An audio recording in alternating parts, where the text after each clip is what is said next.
lot of these people on Fox News are not only have they been fawning over Putin, but they've been going after Zelensky and after Ukraine. I have several friends who are Ukrainian. We happened to be watching Tucker Carlson the other night, and he was saying that 11 political parties have been banned and media outlets have been stripped of the right to operate. Anyone who lives in Ukraine, speaks the language, says that's total BS. So I guess the question is, why are they doing this? And what is the short-term benefit to fawning over Putin? I realize Donald Trump never criticized Putin; he was Putin's puppet, but that didn't prove to be a good strategy for the Republican Party. So why is the right-wing media doing this? What are your thoughts? Yeah, well, okay, so it's interesting because I think I saw that same episode of Tucker that same night, and he was talking about these opposition parties that Zelensky has banned, and that he's also cracking down on the media.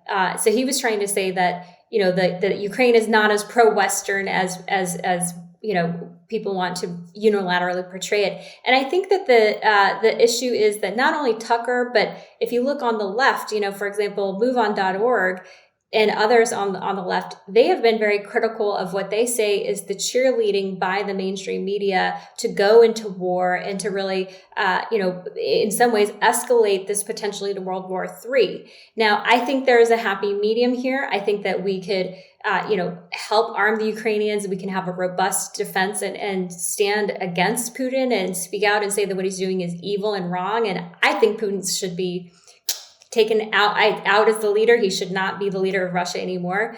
But I think that there is also, concern that we need to be cautious about it because, when you look at, God rest her soul, Madeleine Albright just passed away. I was just looking, someone reminded me of a clip where she was asked about the deaths of 500,000 Iraqi children because we rushed into Iraq.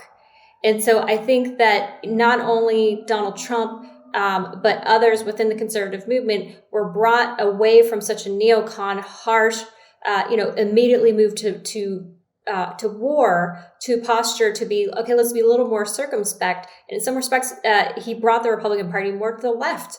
And like I said, this is the same message that I've seen from MoveOn.org. So I don't agree with everything that Tucker Carlson is saying. And Fox News, they have literally had their journalists die while reporting about what's happening in Ukraine. So I'm not going to throw stones at Fox News. I think they've done some excellent reporting. They've literally put their blood and treasure into, reporting about what's happening in Ukraine. If you watch their programming 24/7, it's very much pro-freedom. It's very much pro-Western.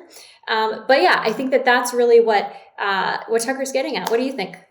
Well, again, you pivoted a little bit to talking about the left. I didn't really hear you answer the question, but again, I don't quite understand. I think a lot of this is a backhanded fawning for Putin. I think, frankly, a lot of it is ideological. It's the same reason that Tucker would go to Hungary and fawn over Viktor Orban. I think that a lot of the people on the right, they see the Orbans and they see the Putins as kind of a defending this anti-immigrant white, not white nationalists, that's a little bit extreme, but this white culture. And it's so much, when it comes to the replacement theory and all this noxious stuff they've been pushing, it fits in very, very well with the narrative.